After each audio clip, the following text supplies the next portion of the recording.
कमल थापा के पनि होइन, कमल थापा कुनै वादी नै होइन। कमल थापा चाहिँ अवसरवादी हो, व्यक्तिवादी हो, राजावादी होइन। राजावादी पनि राजालाई धोका दिएर कमाउन सकिन्छ, स्वार्थपूर्ति हुन्छ। राजालाई पनि धोका दिने, दललाई धोका दिएर कमाउन सकिन्छ, दललाई धोका दिने, पार्टीलाई धोका दिएर नेपाललाई धोका दिन सक्ने अवस्थाको सोच भएको मान्छे, अत्यन्त व्यक्तिवादी सोच हो। नेपालको लागि, नेपालको शासन व्यवस्थामा सबभन्दा खराब शासन व्यवस्था गर्ने खराब मान्छे गिरिजा हुन्। गिरिजाभन्दा खराब कमल थापा हुन्। सिद्धान्त भएको त मर्छ। हामी जस्तो मान्छे चाहिँ आजीवन पद पैसा सबै त्यागेर जम्मै राष्ट्रको माया गरेर बस्ने मान्छे, सिद्धान्त त त्यो हो।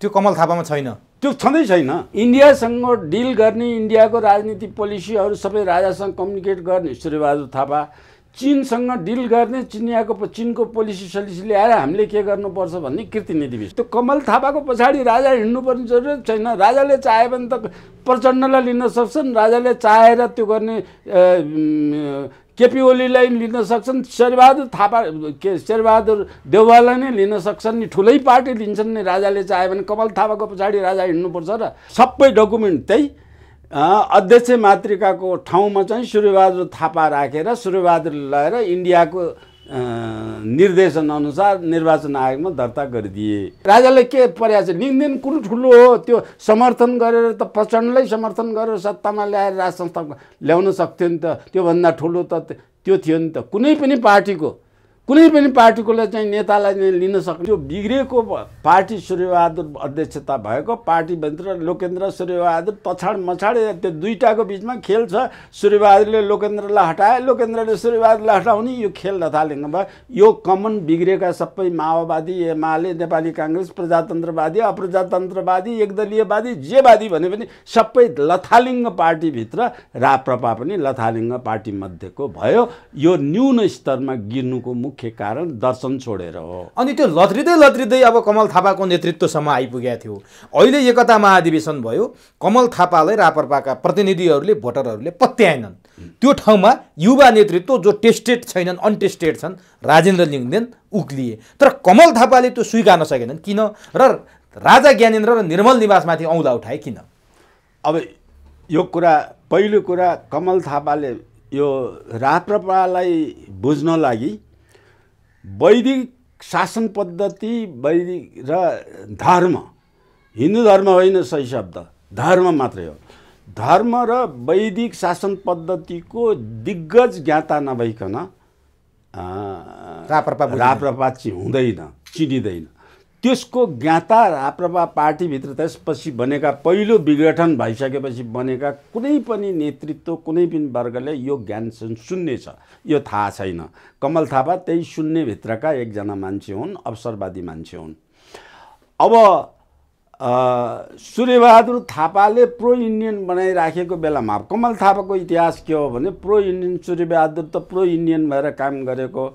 सूर्यबहादुर पछिको उत्तराधिकारी कमल थापा बनाउने भनेर सूर्यबहादुरले इन्डियामा कमल थापालाई पटक पटक लगाएका छन्। त्यो लगेपछि कमल थापासँग मेरो व्यक्तिगत कुरा भइरहेछ कि यस्तो किसिमको कुरालाई वैदिक शासन पद्धतिलाई नगाल्ने तिमीले बुझ्ने नकिसिमको इन्डियाको एजेन्ट भएर काम गरे तिमीले राप्रपा चलाउन सक्दैनौ, राप्रपा सही बाटोमा आउन सक्दैन भनेर मैले कमल थापालाई भनेको हो। त्यसै बेला कमल थापाले म गएको हो खेल्न, म त खेल खेल्न गएको, त्यो किसिमको इन्डियाको दलाली गर्ने, म कट्टर सूर्यबहादुरको कट्टर विरोधी हो, म पञ्चायत पक्षधरको हुँ भनेर मलाई जवाब दिएका थिए तिनताका। तर काम कुरो घुमिफेरी त्यही सूर्यबहादुरले जे गरे त्यही यिनले पनि गर्दै आए।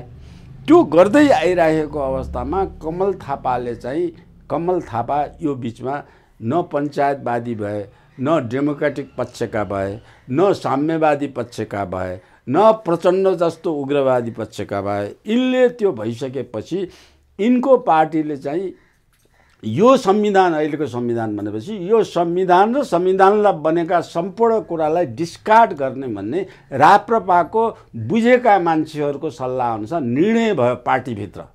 पार्टीले बकाइदा लिखित त्यो डकुमेन्ट च्याता छैन भने लिखित निर्णय गरेको छ यसलाई डिस्कार्ड गर्ने भनेर। त्यो भनिसकेपछि पार्टीभित्र फेरि मोनोपोली हुने, अध्यक्ष मोनोपोली हुने ड्राफ्ट मसौदा चाहिँ कैयौँ भएका छन्। त्यो मसौदालाई डिस्कार्ड गरेर अध्यक्ष अल पावरफुल वन म्यान पार्टी बनाउनेतिर कमल थापा लागे। त्यो यति वन म्यान डिक्टेटरसिप यति धेरै हाई भयो कि त्यो पार्टीको आफ्नो निर्णय छोडेर उनलाई उपप्रधानमन्त्री दिने अथवा त्यसले पद दिने, पैसा दिने, चाहिएको चिज दिने वातावरण बनिसकेपछि उनलाई चाहिँ इन्डियाको निर्देशनमा उनले त्यो यो संविधानमा सही गरे। उत्कृष्ट संविधान बने। उत्कृष्ट संविधानभित्र सरकारमा पनि गए सरकारमा राष्ट्रपतिको समर्थक पनि बसे। त्यो त्यही पार्टीको निर्णयको विरुद्ध, पार्टीकै निर्णय विरुद्ध अब कुन ओहदाबाट गए भगवान जाने। इन्डियाको निर्देशनमा गए। इन्डियाको निर्देशनमा पार्टीको निर्देशन। तर इन्डियाले फेरि यो संविधान मन परिरहेको थिएन। यो संविधान जारी गरेकोमा इन्डियाले ब्लकेट गरेको थियो, नाकाबन्दी गरेको थियो। फेरि यही संविधानमा कमल थापालाई मान भनेर भन्यो भनेर कसरी विश्वास मान्ने होला हामीले? इन्डियाले यो संविधानमा अब यसको छोटो जवाफ दिउँ। यो धेरै बोलेको छु म यो विषयमा। यस छोटो के विषय हुन्छ, रञ्जित रेले यहाँ आएर सिक्किमीकरण ढिलो भयो भन्नेमा त्यो चाँडो बनाउनलाई के संविधानमा राख्नु परेको थियो, त्यही कुरालाई रोक भनेको थियो 2-4 वटा। किनभने यो संविधान त हिन्दी र अङ्ग्रेजीमा लेखेका चिटका भरमा बनेको संविधान हो। भने पूर्ण उसले अस्वीकार होइन, केही कुरामा मात्रै अस्वीकार हो। अब इन्डियाको हातमाथि हुने पोइन्ट चाहिएको थियो त्यहाँ। अब त्यो कुरालाई, यस कुरालाई केपी ओलीलाई यो संविधान मानेकोमा म केपी ओलीलाई मान्दिनँ। इन्डियाको कुरा डिस्कार्ड गरेकोमा केपी ओलीलाई धन्यवाद दिन चाहन्छु। भने कमल थापा इन्डियाको निर्देशनमा चलेका थिए, त्यो पार्टीको निर्णय र माइनोर विपरीत थियो। पार्टीको निर्णय र माइनोर विपरीत थियो। कमल थापा इन्डियाको निर्देशनमा चलाएको छैन। कमल थापालाई इन्डियाले पत्याएको छैन, आज पनि पत्याएको छैन, हिजो पनि पत्याएको थिएन। के त्यो इन्डियाले मान्छे तौलन त सक्छ नि, उसको दैनिक चालचलन रवैया खवाई उठाई लगाई त्यो किसिमले इन्डियाले यो एजेन्ट सुरुवातको ठाउँमा यसलाई ल्याउन सकिन्छ भन्ने इन्डियालाई विश्वास छैन, अहिले पनि छैन। कमल थापा त्यसपछि बिग्रिए के भने व्यक्तिवादी सोचका कारणले बिग्रिए। उनको तानाशाही प्रवृत्ति, व्यक्तिवादी राजनीति गर्ने, अवसरवादीका निमित्त गए। त्यसलाई राजा पनि चाहिएन, पञ्चायत व्यवस्था पनि चाहिएन। उनलाई एकतामाथिको उपप्रधानमन्त्री पाए भने पुग्यो। अनि त्यसमा चाहिँ क्रिस्चियन मिसनको केही पैसा पाए, केही चाहिँ पैसा प्रचण्डले पनि दियो भने सुनेछु, केही पैसाको आधारमा। अब त्यो पैसा त बाहिर निक्लेछ। आजकल उनका नेपाली काङ्ग्रेसका अध्यक्षका महल जस्ता महलहरू बनाउँदै गइरहेछन्। यो सबै किसिमको कुराकानी भइरहेछ। त्यसपछि उनको परिवारवाद पनि आए। परिवारवाद कमल थापा राजावादी कि कमल थापा तपाईँले भने जस्तो उग्रवादी, प्रचण्डको जस्तो उग्रवादी कि कमल थापा चाहिँ नि के वादी हुन् त, गणतन्त्रवादी कि? अब उनले भन्दा त यही राज संस्थाको लागि अरूले गणतन्त्रको नारा लाउँदा शिरमा कफन बाँधेर सडकमा मर्न तयार भएर आएको मान्छे आज ज्ञानेन्द्रबाट पुरस्कार पाए भन्छन्। के हुन् कमल थापा? कमल थापा के पनि होइन। कमल थापा कुनै वादी नै होइन। कमल थापा चाहिँ अवसरवादी हो, व्यक्तिवादी हो, राजावादी होइन। राजावादी पनि, राजालाई धोका दिएर कमाउन सकिन्छ, स्वार्थपूर्ति हुन्छ। राजालाई पनि धोका दिने, दललाई धोका दिएर कमाउन सकिन्छ, दललाई धोका दिने, पार्टीलाई धोका दिएर नेपाललाई धोका दिन सक्ने अवस्थाको सोच भएको मान्छे। अत्यन्त व्यक्तिवादी सोच हो। प्रजातान्त्रिक नर्मको एउटा 1% पनि उसलाई थाहा छैन। वैदिक नर्मको 1% पनि उसलाई थाहा छैन। अब त्यस किसिमको नक्कल के गर्छन्? नक्कलको कुरा गर्दाखेरि भनौँ भने त्यहाँ नेपालमा कोशीमा कुम्भ मेला लगाएर ठुलो यज्ञ गरेको बेलामा वैदिक संस्कारको पक्षधर भएर त्यहाँ स्नान गर्न सबै मान्छेमा गएर नदीमा बसेर स्नान गर्दा उसको कानमा जनै पनि थिएन। नक्कल गर्नको एउटा उदाहरण भनेको नि वैदिक पद्धतिको पक्षधर भएकोले उसले मान्दैन, जनै पनि विश्वास नगर्ने मान्छे। त्यसो भए संवैधानिक राज संस्था र हिन्दू राष्ट्र भनेर उनी बोल्छन् नि। राज संस्था र हिन्दू राष्ट्र, तपाईँले क्रिस्चियनको पैसा खाएको भन्नुभयो, फेरि हिन्दू राष्ट्रको कुरा गर्छन्। तपाईँले राजावादी होइन, कमल थापा अवसरवादी हो भन्नुहुन्छ, फेरि राज संस्थाको कुरा गर्छन्। यो चाहिँ के हो त उनको? उनले गरेका कुरा सबै जोडेर हेर्नुहोस् न। उनले गरेका कुरा चाहिँ कुरा र उनले बोलेका कुरा र उनले गरेका कामलाई जोडेर हेर्नुहोस् न। भने राज संस्थाको कुरा गरेर भोट आउने भयो, राजावादी भने राज संस्थाको कुरा गर्छन्। राज संस्थालाई गाली गरेर भोट आउने भयो भने राज संस्थालाई गाली गर्छन्। जे पनि गरेका छन् नि। मेरो ख्यालमा मिडियाबाट हाइलाइट गरेर माथि उठाउनु पर्ने व्यक्तित्वमा कमल थापा पर्दैन। त्यसो भए किन भन्छन् त कमल थापाले राज संस्था र हिन्दू राष्ट्र भोट पाउनलाई मात्रै हो? केही पनि होइन, अरू केही पनि होइन। त्यो राज संस्था तर सडकमा गणतन्त्रवादी विरुद्ध कफन बाँधेर मर्न तयार भएको मन त्यो भए त्यो संविधानमा सही गर्ने किन गर्ने गयो त नि? त्यो संविधान किन माने? त्यो संविधानभित्र किन गयो? जुन संविधानले गणतन्त्र मानेको छ, जुन संविधानले नेपालको राष्ट्र संस्था उन्मूलन गरेको छ, त्यो संविधान मान्न हुन्छ? राजावादी, संविधानवादी, वैदिक सनातन धर्मवादीले त्यो संविधान मानेर जान हुन्छ? सिद्धान्त भएको त मर्छ। हामी जस्तो मान्छे चाहिँ आजीवन पद पैसा सबै त्यागेर जम्मै राष्ट्रको माया गरेर बस्ने मान्छे, सिद्धान्त त त्यो हो। त्यो कमल थापामा छैन, त्यो छँदै छैन। त्यो के कभर मात्रै हो? राष्ट्र संस्था र हिन्दू राष्ट्र उनको राजनीतिक कभर। अवसरवादी, मैले बार बार भनेको छु, अवसरवादी जुन जे फाइदा गरेर एक छाक खान पाइन्छ त्यही गरिहाल्ने। त्यसो भए राजा ज्ञानेन्द्रलाई किन दोष लाग्यो त उनले? निर्मल निवास र राजा त्यो पनि अपराधी उनका काम मध्येको एउटा काम हो। राजा भनेको वैदिक राज संस्था बुझेकै छैन। त्यो राजाले जति नेपालको राजाले अहिलेको राजा वीरेन्द्रलाई पनि दोष लागेको थियो।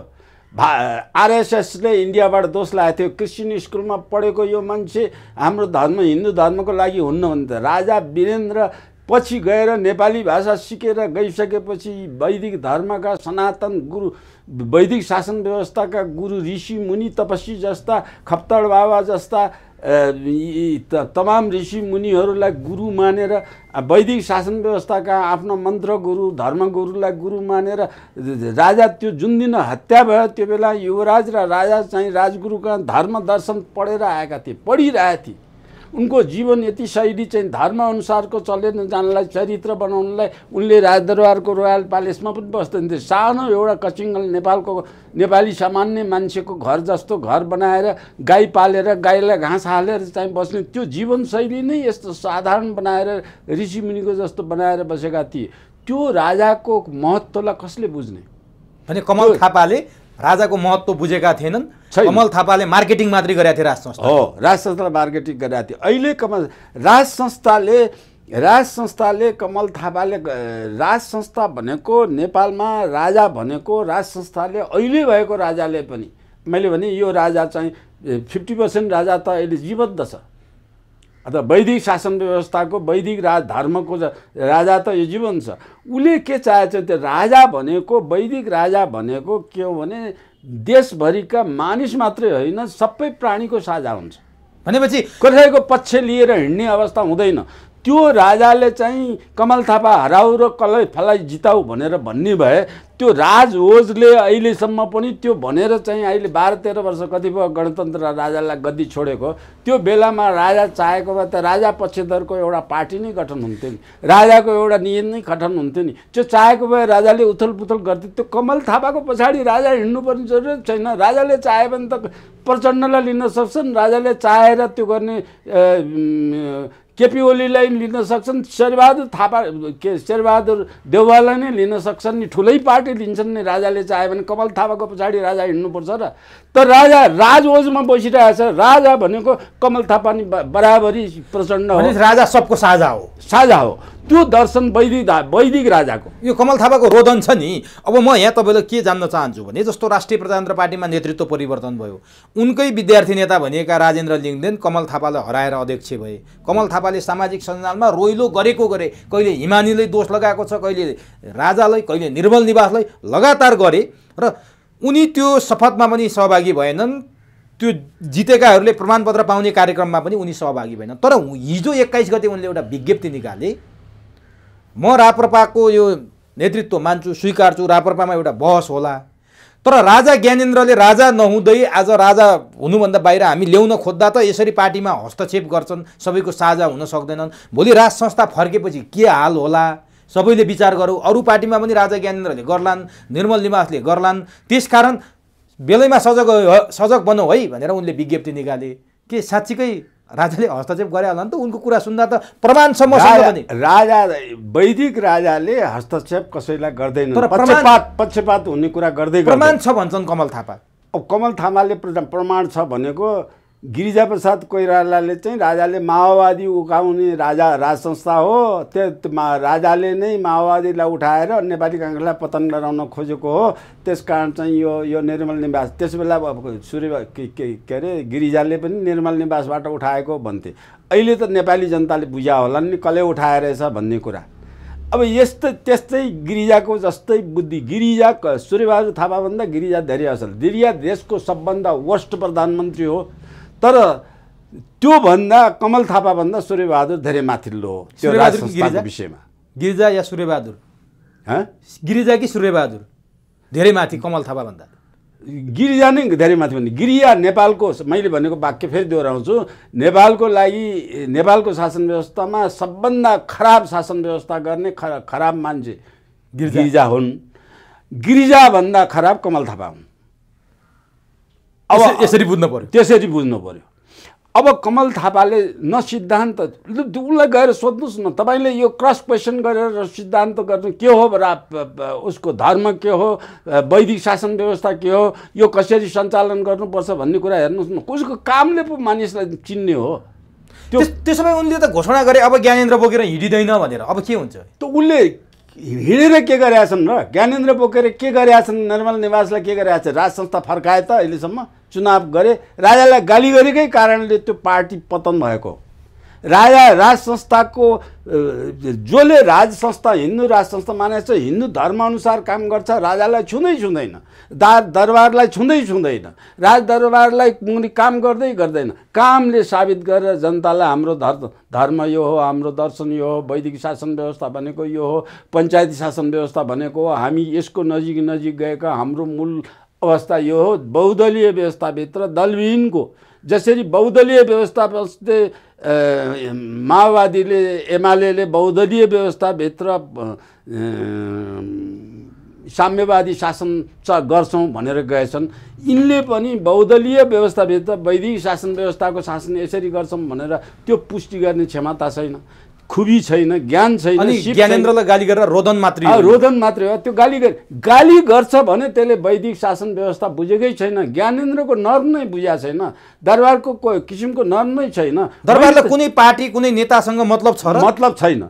मतलब राख्ने हो भने त दरबारले त्यो धेरै किसिमको गर्छन्। दरबारको राज संस्थामा, वैदिक राज संस्थाको चरित्र आज पनि दरबारभित्रको निर्मल निवासभित्रको दरबार जुन छ त्यसभित्र त्यो चरित्रदेखि बाहिर गएको छ। अब कमल थापा त आउट भए, उनको क्रियाकलापले तपाईँले भनिहाल्नु, उनी अवसरवादी हुन्, उनले राज संस्था बुझेका छैनन्, भारतको एजेन्ट भन्न खोजे, यी सबै कुरा आइसके। अब राजेन्द्र लिङ्गदेन जो कमल थापाको लिगेसीबाट आएका, विद्यार्थी राजनीतिबाट आएका, उनको प्रश्न छ, उनी जातीयताको विरोध गर्छन्, उनी हिन्दू राष्ट्र चाहन्छन्, उनी राज संस्थाको कुरा गरिरहेका छन्, एउटा जनजातिको छोरा हुन्।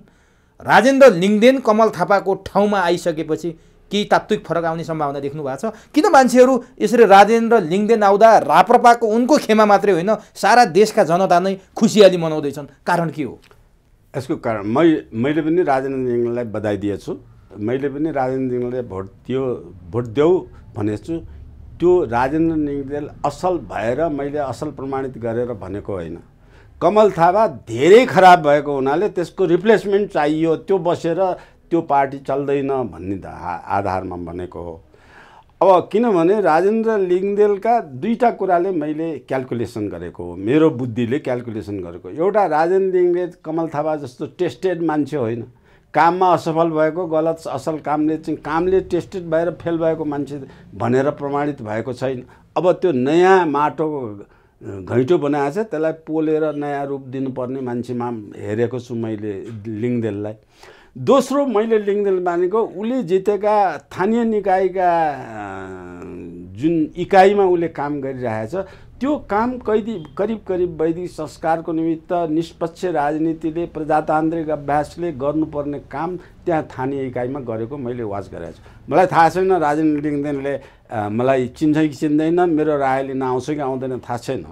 अब त्यो चाहिँ राजेन्द्र लिङ्गदेनलाई यी दुईटा पोइन्टले मैले त्यो आएकोलाई सकारात्मक गरेको छु। मेरो उद्देश्य यदि मसँग सम्पर्क राख्यो भने म जिउँदो छँदै, किनभने राजेन्द्र लिङ्गदेनभन्दा म धेरै बुढो छु, तर मलाई चाहिँ यो दर्शनको जहाँसम्म लाग्छ मलाई क्लियर थाहा छ। र त्यो दर्शन बोकेर राजेन्द्र लिङ्गदेन वैदिक संस्कारको दर्शन बोकेर गए र जुन चाहिँ पहिलो ड्राफ्ट राप्रपाको पहिलो ड्राफ्ट बनाएर पञ्चायती व्यवस्थालाई कसरी माथि उठाएर लिएर गर्ने, त्यो पञ्चायती व्यवस्थाकै दलको रूपमा बनाउने भनेर जे आदर्श बोकेको थियो, त्यो आदर्श बोकेर अगाडि बढ्न सके भने त्यो पार्टी पावरफुल पनि हुन्छ। त्यो पार्टी मार्फत अनि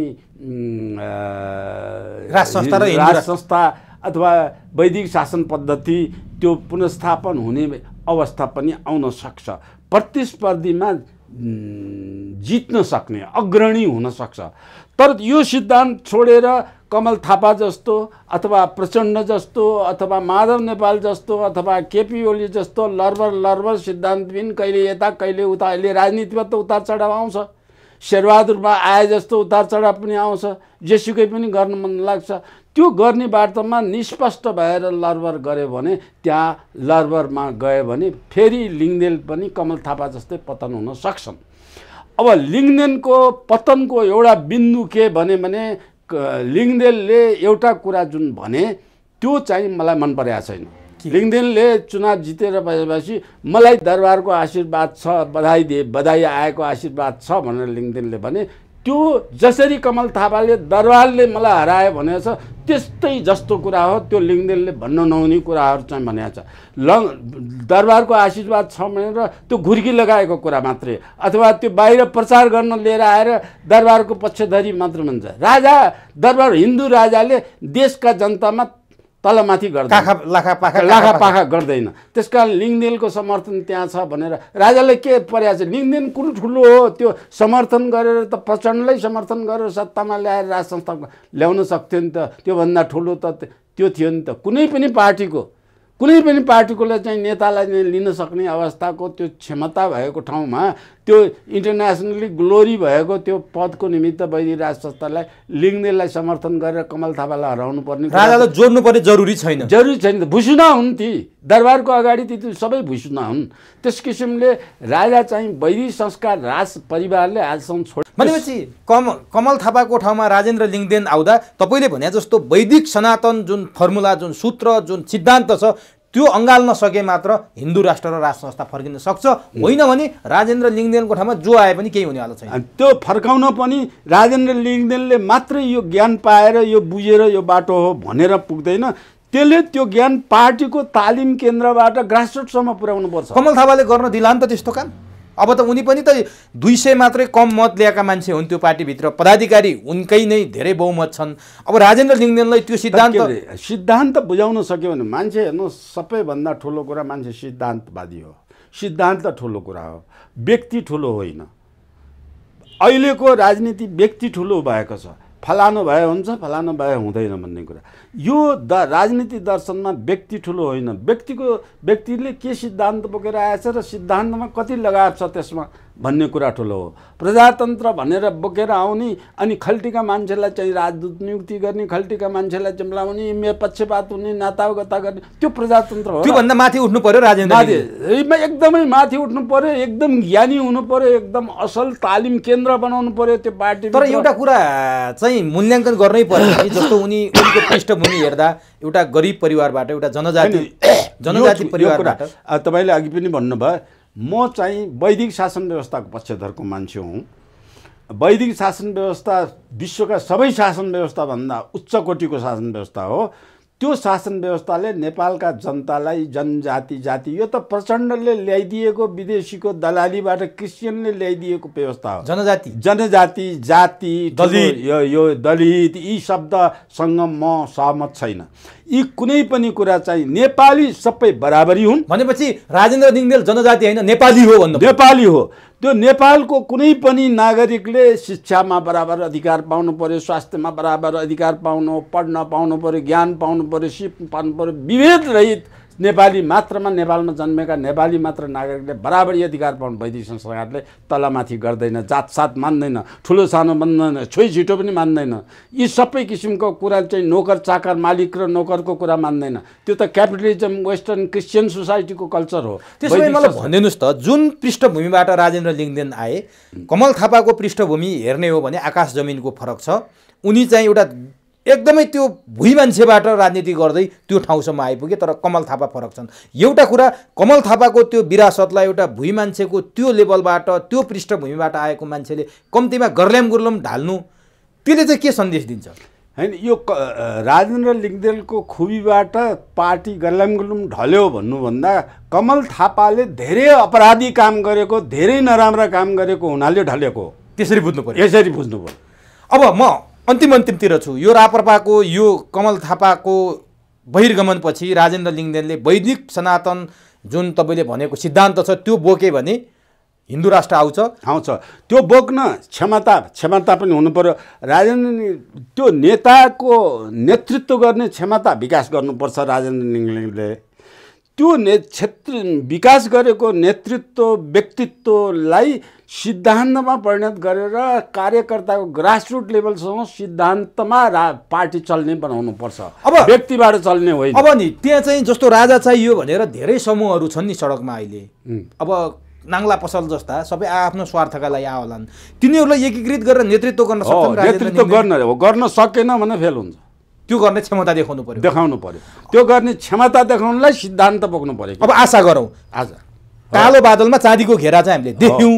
अब त्यो आशा गरौँ। र अब अन्तिम प्रश्न म तपाईँलाई सोध्न चाहन्छु। नेपाली काङ्ग्रेस 14औं महाधिवेशनको सङ्घारमा छ। यो विषयमा म संक्षिप्त उत्तरै चाहे, अरू विषयमा फेरि गरौँला तपाईँसँग। त्यो 14औं महाधिवेशनबाट जसरी राष्ट्रिय प्रजातन्त्र पार्टीले कमल थापाको ठाउँमा राजेन्द्र लिङ्गदेन ल्याएर नयाँ अनटेस्ट मान्छेलाई ल्याएर नयाँ नेतृत्व दिन सफल भयो, देशभरि वाह भइरहेको छ। काङ्ग्रेसका प्रतिनिधिले त्यो क्षमता त्यो हिम्मत राख्लान् र काङ्ग्रेसको महाधिवेशनले कुनै त्यस्तो नयाँ सन्देश दिन सक्ला? सक्दैन। छोटकरीमा भन्यो भने काङ्ग्रेसको नयाँ सिद्धान्त दिन सक्दैन। नयाँ नेतृत्व दिन सक्छ? यस्तो रूढिवादी नयाँ नेतृत्व क्षमता गर्ने मैले काङ्ग्रेसभित्र एकजना पनि देखाएको छैन। त्यो पनि सम्भव छैन। आशा छैन काङ्ग्रेस। त्यो नेतृत्वका सिद्धान्तलाई कसरी बोकेर लिएर जाने भन्ने कुरा नेपाली काङ्ग्रेसलाई भन्नुहुन्छ भने त्यो नेपाली काङ्ग्रेसका अरू को थिए मलाई थाहा छैन। तर बिपी कोइराला मरेपछि काङ्ग्रेसको सिद्धान्त सँगसँगै मर्यो। नेता पनि छैन, नीति पनि छैन, सिद्धान्त पनि छैन। नीति त्यो चाहिँ व्यक्तित्व एउटा खुबी भएको नेता, लिडरसिप, एउटा क्यारिस्मेटिक लिडर चाहिन्छ काङ्ग्रेसलाई नयाँ रूपमा लिएर आउनलाई। काङ्ग्रेसमा अहिले चाहिँ अवस्थामा चाहिँ काङ्ग्रेसभित्र त्यो रूढिगत भन्छु म, रूढिगत सिद्धान्त बोकेर व्यक्तिवादी चरित्रका काङ्ग्रेसमा जुन छन् पार्टी सिद्धान्तविहीन छ। कुनै पनि सिद्धान्त एक सिद्धान्तमा बोक्ने किसिमको व्यवस्था नआइकन कुनै पार्टी नै सफल हुँदैन। मैले नेपालमा साम्यवादी व्यवस्था सफल हुनु, म साम्यवादीको समर्थक हुँ। किनभने वैदिक आधारको साम्यवाद बोकेको र भौतिक साम्यवाद पनि आयो भने हुन्छ भने लेनिनले गरे जस्तो शासन गरे नेपालमा एकदलीय व्यवस्था, जो बहुदलीय व्यवस्थामा प्रवेश गर्ने बित्तिकै साम्यवाद त्यहीँ सकिहाल्यो। भनेपछि आशा गर्नु बेकार छ। काङ्ग्रेसको आशा गर्नु बेकार छ, कम्युनिस्टको आशा गर्नु बेकार छ। अब प्रचण्ड 23 वर्षदेखि 23-24 वर्षदेखि 46 सालमा परिवर्तन 46 सालकै आसपासमा मोहन वैद्यले प्रचण्डलाई नेतृत्व सुम्प्याएछन्। मोहन वैद्य अहिले अर्कै पार्टीमा छन्, निरन्तर प्रचण्ड नेतृत्वमा छन्। अर्को नेतृत्व नजन्म्या हो कि प्रचण्ड तानाशाही भएर निरङ्कुश भएर आफै लिएर आउन् कि किन प्रचण्डले चाहिँ अर्को नेतृत्वलाई त्यो हस्तान्तरण नगरे होलान् 23-24 वर्षदेखि? के भन्नुहुन्छ यो विषयमा? होइन, यो प्रचण्डले नेतृत्व हस्तान्तरण गर्ने होइन कि त्यो प्रचण्डको पार्टीको विधानले हस्तान्तरण गर्ने व्यवस्था हुन्छ। त्यो विधान प्रचण्डको विधान छ कि पार्टीको विधान छैन, राजनीति विधान छैन। अनि त्यो एउटा व्यक्तिको विधान भएपछि त्यस्तै हुन्छ, त्यहीँदेखि बिग्रिन्छ के। यस्तै कुराहरू विधान चाहियो के त्यसको लागि, विधि विधान छैन, विधि विधानै छैन। त्यो एउटा व्यक्तिले जे चाहे त्यही भने त्यो केपी ओलीले अहिलेको अधिवेशनमा भर्खरै निक्लेको अधिवेशनमा आउनु पनि त विधानकै कमजोरी हो नि, त्यसमा पनि विधानकै कमजोरी हो। अब यो आम नेपाली जनताले भने कम्युनिस्ट भन्नेले शिक्षा स्वास्थ्य निःशुल्क गर्छ, अनि शिक्षा स्वास्थ्य निःशुल्क गरेपछि राष्ट्रिय सम्पत्ति सबै राष्ट्रियकरण गर्छ, जबै उद्योग धन्दा पार्टीले चलाउँछ, राष्ट्रले चलाउँछ, अनि रोजगार 100%लाई दिन्छ भन्ने लेनिनको सिद्धान्त होइन र। त्यो रुसमा अमेरिकाले चाहिँ आफू जस्तो बनाउनलाई रुसलाई असफल बनाइदियो, त्यही कम्युनिस्टको प्रयोग गरेर जसरी चाहिँ गुर्बाचोभलाई अमेरिकाले प्रयोग गर्यो त्यसरी नेपालका दललाई अहिले इन्डियाले प्रयोग गरिरहेछ। इन्डियाले नसकेपछि अमेरिका एमसिसी के नाउँ लिएर अमेरिका पनि प्रयोग गर्न आइरहेछ। नेपाल त भू राजनीतिक दृष्टिकोणले अत्यन्त महत्त्वपूर्ण भूमि हो, त्यसकारण पश्चिमको इसाई समूहको लागि पनि महत्त्वपूर्ण, इन्डियाको लागि पनि महत्त्वपूर्ण, पश्चिमी मुलुकका अमेरिका लगायतका देशको लागि महत्त्वपूर्ण भूमिका हो। त्यो भूमिकाको महत्त्व बुझेर नेपालको वैदिक शासन व्यवस्थाबाट अगाडि बढाउने हो भने यो देशले विश्वमा नेतृत्व दिन सक्ने खुबी राख्छ। होइन भने यो पार्टी गल्याङबाट देशलाई विलय गराएर जाने, देशलाई या त एमसिसीबाट अमेरिकन सेनाहरू यहाँ आएर पुरा चाहिँ लथालिङ्ग बनायो भने वर्ल्ड वारको सुरुवातै यहीँबाट हुन सक्ने अवस्था आउन सक्छ। हस्, समय दिनुभयो, अत्यन्तै महत्त्वपूर्ण, अत्यन्तै गहिराइसम्म पुगेर गम्भीर कुराहरू जानकारी गराइदिनु भयो, आम दर्शकलाई सुसूचित पारिदिनु भयो। यसका लागि तपाईँलाई हार्दिक धन्यवाद। धन्यवाद यहाँलाई पनि। हस्।